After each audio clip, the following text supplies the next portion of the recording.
आप सभी का राजकमल हिंदी चैनल में स्वागत है। तो आज हम बात करेंगे क्रिया की परिभाषा के बारे में पढ़ेंगे और उसके प्रकारों के बारे में विस्तृत रूप से हम अध्ययन करेंगे। तो चलिए हम स्टार्ट करते हैं। सबसे पहले क्रिया की परिभाषा और उसके प्रकार के बारे में। तो बच्चों आज हम स्टार्ट करते हैं अभी।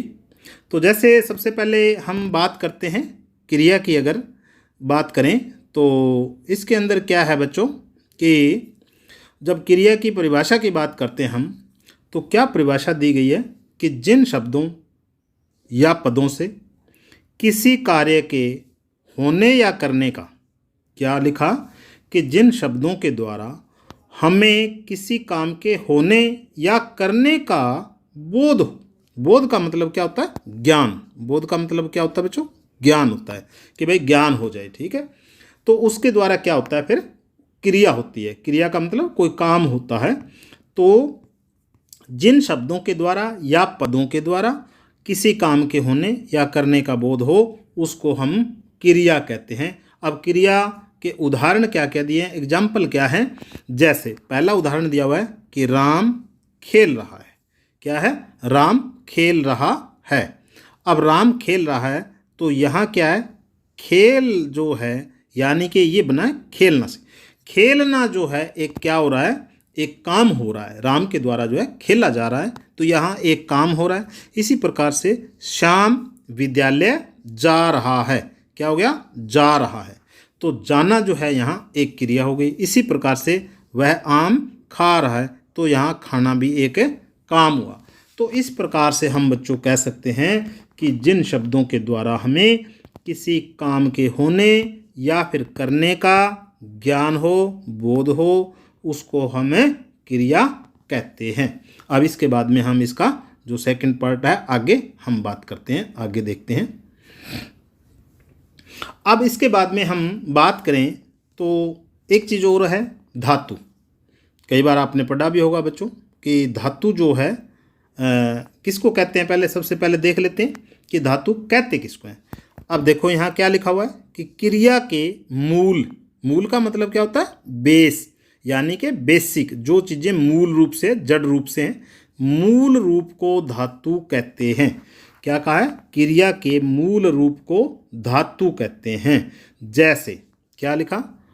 पढ़, लिख, खा, गा, जा, ऐसे आदि जो शब्द होते हैं ना। आदि का मतलब क्या है? आदि का मतलब है इसके अलावा भी जो ये शब्द दे रखे हैं ना हमने, इनके अलावा भी बहुत सारे और शब्द हैं जो ऐसे धातु हैं।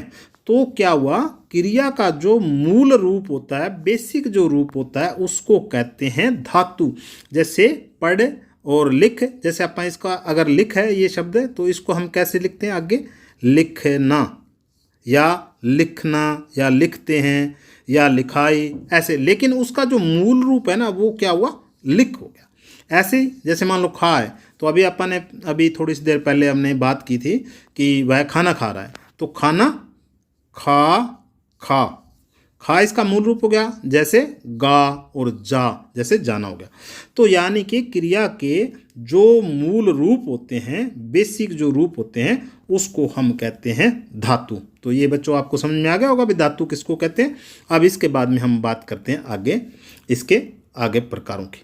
अब देखो बच्चों, क्रिया के जो भेद है ना, वो कर्म के आधार पे, यानी कि कर्म के आधार पे दो भेद हैं। कर्म का मतलब वही काम हो गया, यानी कि क्रिया के जो कर्म हैं उसके आधार पे हैं दो भेद। कौन कौन से हो गए?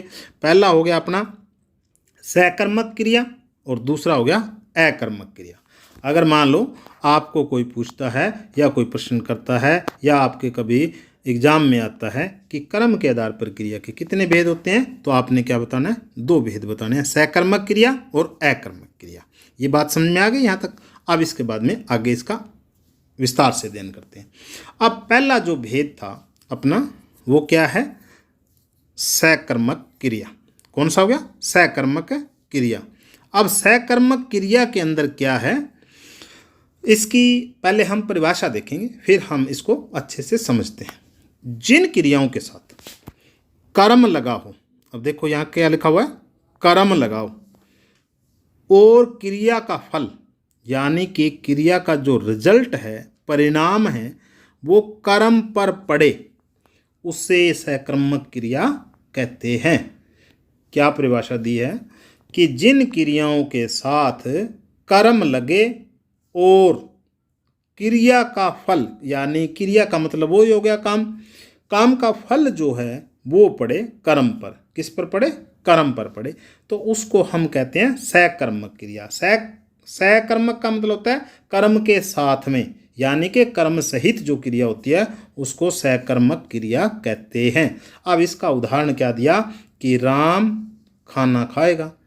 अब क्या हुआ, राम जो है क्या करेगा, ये हो गया खाना, तो ये क्या हुई, क्रिया हुई, खाएगा। तो यहाँ जो कर्म है, कर्म भी लगा हुआ है, ठीक है।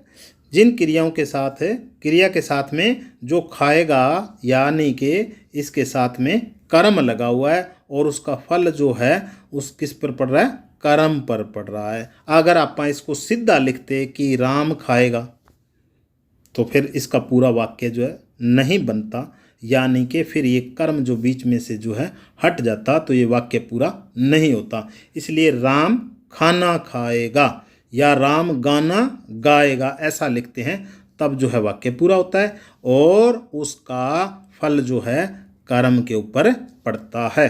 ऐसे ही राम पत्थर लिखेगा, जैसे अब इसका फल जो है पत्थर पर पड़ रहा है, यानी कि लिखना भी जो है, लिखना क्या हो गया, मैन जो मैंने अभी बताया था आपका, को लिख जो है आपका मैन जो है मुख्य जो है धातु होती है, और लिखना यानी कि लिखेगा। अब राम पत्थर लिखेगा तो यानी कि कर्म के ऊपर जो है क्रिया का फल पड़ रहा है, इसलिए यहाँ सकर्मक क्रिया कहलाएगी। तो ये बच्चों जो है आपकी सकर्मक क्रिया है। अब इसके बाद में हम दूसरी ओर देखते हैं अकर्मक क्रिया। अब इसका जो दूसरा भेद था हमारा वो था अकर्मक क्रिया। कौन सा भेद था? अकर्मक क्रिया। अकर्मक क्रिया की जब हम बात करेंगे तो पहले हम क्या करेंगे, सबसे पहले हम इस परिभाषा को देखेंगे। क्या लिखा है परिभाषा में कि जिन क्रियाओं के साथ, पढ़ लेते हैं एक बार, जिन क्रियाओं के साथ कर्म ना लगा। अ का मतलब होता है बिना, अ का मतलब बिना और स का मतलब सहित। तो अकर्मक का मतलब हो गया जिन क्रियाओं के साथ कर्म न लगाओ और क्रिया का फल कर्ता पर ही पड़े। उसका किस पर पड़ रहा था? सकर्मक का फल पड़ रहा था कर्म के ऊपर, लेकिन इसका फल जो है वो पड़ रहा है कर्ता के ऊपर। कर्ता जो है काम को करने वाला होता है, तो उसको हम कर्ता कहते हैं, सब्जेक्ट कहते हैं इंग्लिश के अंदर। तो इसकी पूरी डेफिनेशन देख लो एक बार कि जिन क्रियाओं के साथ कर्म ना लगा हो और क्रिया का फल कर्ता पर ही पड़े, उन्हें अकर्मक क्रिया कहते हैं। जैसे आकाश में पक्षी उड़ रहे हैं। अब देखो, अब इसका अगर आप बात करते हैं, इसको व्याख्या करें इसकी, आकाश में पक्षी उड़ रहे हैं, तो पक्षी कहाँ उड़ रहे हैं? आकाश में उड़ रहे हैं। तो यहाँ जो आकाश क्या है? कर्ता है। अब अगर ये कर्ता हम ना लिखें या इसके ऊपर इसका फल ना पड़े, तो इसका जो है सीधा लिखा जाएगा कि पक्षी उड़ रहे हैं। अब पक्षी भाई उड़ कहाँ रहे हैं? लेकिन इसका आंसर ये निकल गया कि आकाश में उड़ रहे हैं, तो कर्ता के ऊपर इसका फल जो है पड़ रहा है। ऐसे ही राम जोर से चिल्ला रहा है। अब जोर से चिल्ला रहा है, कौन चिल्ला रहा है? राम चिल्ला रहा है। तो यहाँ जो है फल जो है जो वो किसके ऊपर पड़ रहा है? फल जो है वो कर्ता के ऊपर पड़ रहा है। तो जहाँ कर्ता के ऊपर फल पड़ता है उसको अकर्मक कहते हैं, और जहाँ कर्ता के ऊपर ना पढ़ करके कर्म पर पड़ता है उसको सकर्मक कहते हैं। तो ये अकर्मक क्रिया अपनी हो गई। अब इसके बाद में इसके आगे के भेद के बारे में बात करते हैं। हमने अभी पढ़ा था कि कर्म के आधार पर क्रिया के भेद। अब हम बात करते हैं कि रचना के आधार पर क्रिया के भेद। अब कौन से हो गए हैं? रचना के आधार पर क्रिया के भेद। अब देखो बच्चों, रचना के आधार पर क्रिया के इन्होंने 4 भेद जो है हमें बताएं। पहला देखो ये हो गया अपना, पहले कौन सी हो गई? संयुक्त क्रिया। सबसे पहले वाली संयुक्त क्रिया हो गई। और दूसरी कौन सी हुई? नाम धातु क्रिया। और तीसरा भेद जो इसका हो गया प्रेरणार्थक क्रिया। और चौथा जो है बच्चों वो हो गया इसका पूर्वकालिक क्रिया। तो ये रचना के आधार पर जब बात करें हम क्रिया के भेदों की, तो इसमें 4 भेद आएंगे आपके। पहला आएगा संयुक्त क्रिया, दूसरा आएगा नाम धातु क्रिया, और उसके बाद में प्रेरणार्थक क्रिया, और चौथे नंबर पर आएगा आपका पूर्वकालिक क्रिया। तो अब हम इनका एक एक करके आगे विस्तृत रूप से अध्ययन करेंगे कि इनका अलग अलग क्या क्या अर्थ निकलता है। अब देखते हैं हम पहले जो हमने बात की थी कि जो क्रिया है हमारी वो कौन सी है, संयुक्त क्रिया। कौन सी थी, संयुक्त क्रिया। अब संयुक्त क्रिया की जब बात हम करते हैं तो कौन सी हो गई बच्चों कि 2 या 2 से अधिक। देखो संयुक्त का मतलब क्या होता है, संयुक्त का मतलब ही जो है आपका क्या होता है, जोड़ होता है। संयुक्त का मतलब भी क्या होता है, जोड़ ही होता है, जोड़ना। यानी कि 2 जुड़ करके जब बनती है तो उसको संयुक्त कहते हैं ना। 2 या 2 से अधिक धातुओं के योग से बनी क्रिया संयुक्त क्रिया कहलाती है। क्या बोला है कि 2 या 2 से अधिक धातुओं के योग से जब क्रिया कोई बने उसको संयुक्त क्रिया कहते हैं। जैसे राम खाना खा चुका, ठीक है। अब देखो यहाँ खाना और खा चुका यानी कि 2 क्रियाएं आई हैं भाई। तो 2 जहाँ क्रियाएं आएंगी तो वहाँ क्या होगा, संयुक्त क्रिया होगी।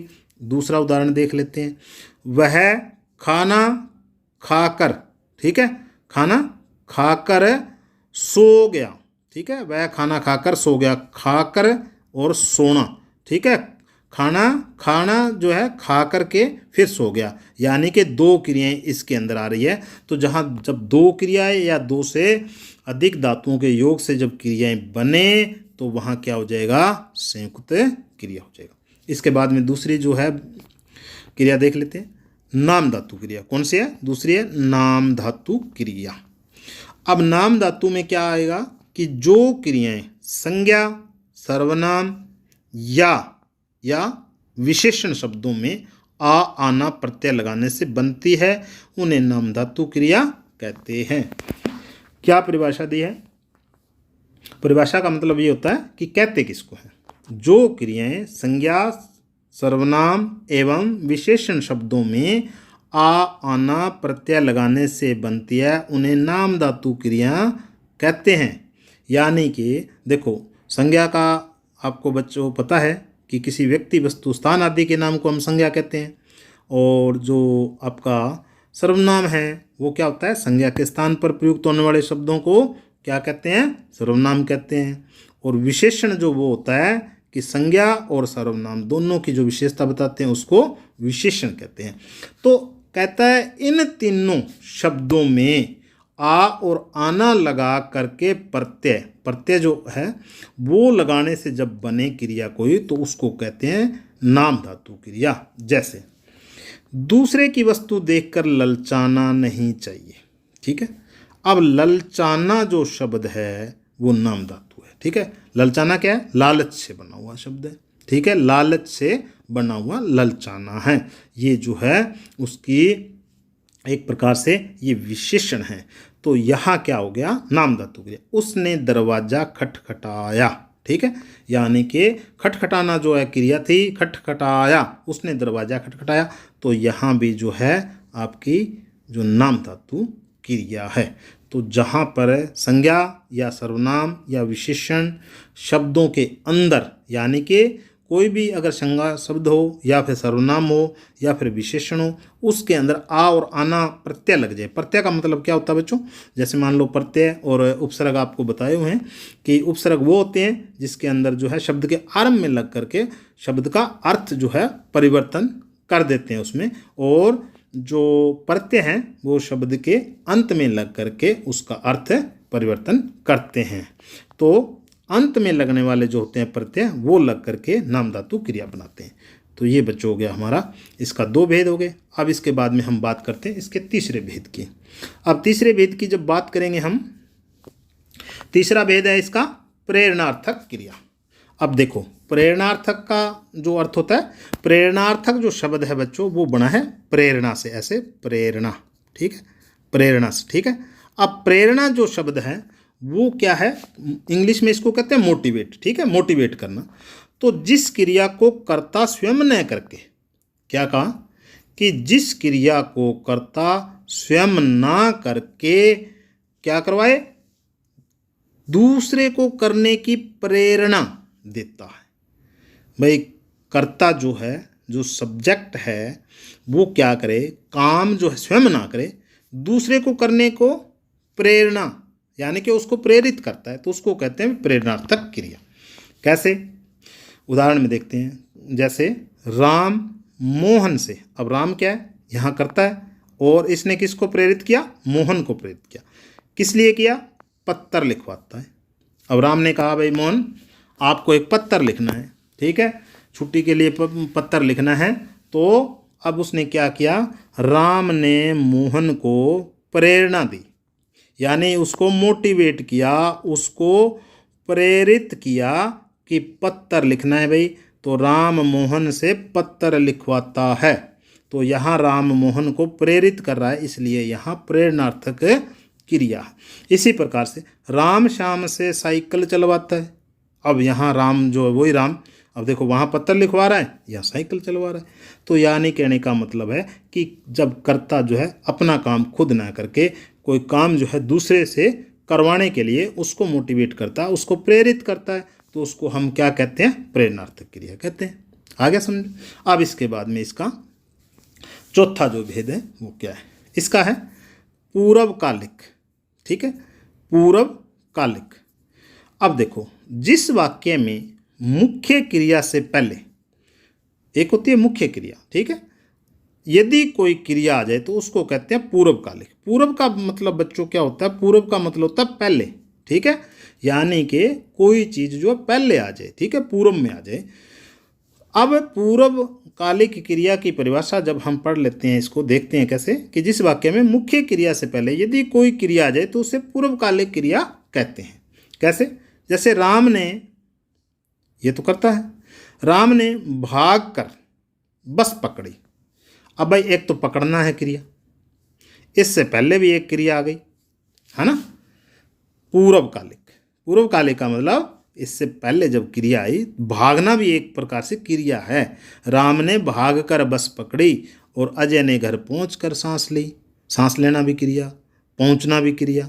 तो यानी कि इस क्रिया से मुख्य क्रिया तो सांस लेना है ना, अजय ने सांस ली मान लो, और यहाँ लिखते हम कि राम ने बस पकड़ी। ये बड़ा वाक्य इतना ले लेते ना कि राम ने, जैसे मान लो यहाँ लिखते ना हम, राम ने बस पकड़ी, क्या होगा, पकड़ी। अब ये लिखते सीधा, लेकिन उसने क्या लिखा कि राम ने बीच में यहाँ लगा दिया कि भागकर बस पकड़ी। भाई जब भाग कर पकड़ी तो इस पकड़ने से पहले क्रिया एक और आ गई, भाग कर, तो यहाँ क्या हो गया, पूर्वकालिक क्रिया हो गई। जब क्रिया से मुख्य क्रिया जो होती है, मेन जो काम होता है, उससे पहले कोई और काम हो जाए बीच में, तो उसको कहते हैं पूर्वकालिक क्रिया।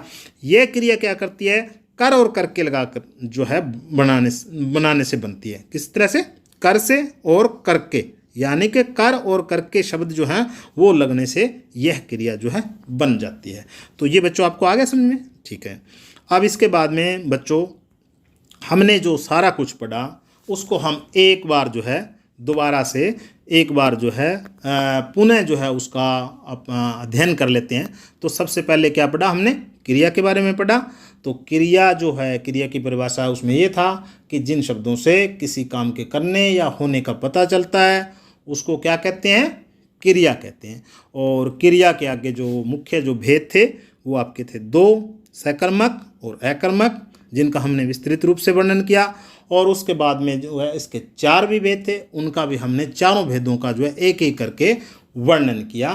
तो अब आपको ये टॉपिक जो है, ये जो विषय है आपका क्रिया वाला, जहाँ तक मुझे उम्मीद है आप सभी बच्चों को अच्छे से समझ में आ गया होगा। अगर आपको नहीं भी आया है तो इसको आप एक बार पुनः जो है दोबारा इसको अच्छे से सुन लें और साथ के साथ में जो है अपनी कॉपी में भी नोट कर लें, ताकि ये जो है आपको विषय या आपका जो टॉपिक है ये समझ में आ जाए। तो इसी के साथ में बच्चों आपका बहुत बहुत धन्यवाद, और राजकमल चैनल को आप जो है सब्सक्राइब जरूर कर दें। और इसी के साथ में बच्चों धन्यवाद।